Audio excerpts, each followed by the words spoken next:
My name is Ryan, and I used to work as a pizza delivery guy for Domino's. It wasn't the best job, and honestly, some days were just plain stressful. But nothing compares to what happened one night during one of my last shifts. It was a quiet Wednesday evening. I had already delivered my final pizza and was just about to head home. The clock on the wall showed 11:15 p.m. I was exhausted, ready to crash in bed. But then, the phone rang. Usually, my coworker Mark would pick it up, but he had left early due to an emergency. My boss peeked out from his office and said, "Ryan, can you get that?" I sighed. In my head, I cursed under my breath, but I picked up the phone. "Domino's Pizza. How can I help you?" At first, I thought no one was there. Then, a faint whisper replied. So low I had to ask her to repeat herself. It was a woman's voice.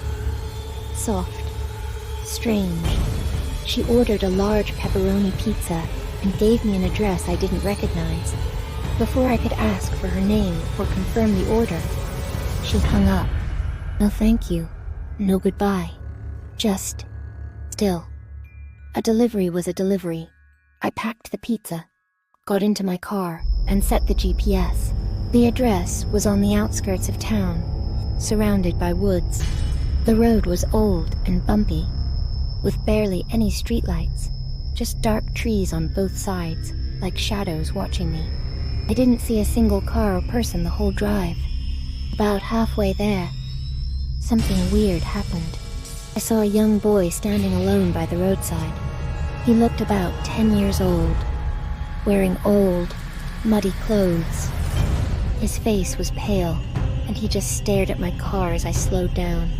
I rolled down my window and asked, "Hey kid, are you okay? Do you need help? I can drop you home if you want." No response. He just stood there, frozen, eyes wide open, staring into my soul. I repeated myself again. Nothing. Not a single word. The silence made my skin crawl. Finally, I reached the address, creeped out. I slowly drove off, watching him in the rearview mirror until he vanished behind the trees. It was a small, old house, hidden deep among the trees. All the lights were off. Not a single window was glowing. I thought, great, they ordered a pizza and fell asleep. But then, one of the upstairs lights flicked on. Just one. I grabbed the pizza and walked to the door. The air felt colder here, and the silence was heavy. I rang the doorbell, waited. Nothing. I rang it again. This time, I heard soft footsteps approaching. The door slowly creaked open. Standing in front of me was the same boy I saw on the road. My heart skipped a beat. How did he get here before me? He looked exactly the same.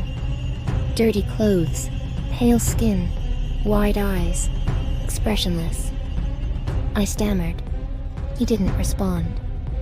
Didn't move. Just stared. "Is your mom or dad home?" I asked. Still no answer. This kid was seriously freaking me out. I tried to stay calm. Then, a loud scream from upstairs.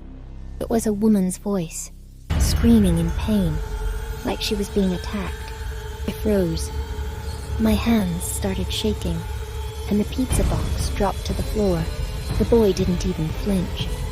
I turned and ran to my car, jumped in, and sped off. As soon as I got signal, I called the police and told them everything. They promised to check the place and call me back. That night, I barely slept. A few hours later, the police called me.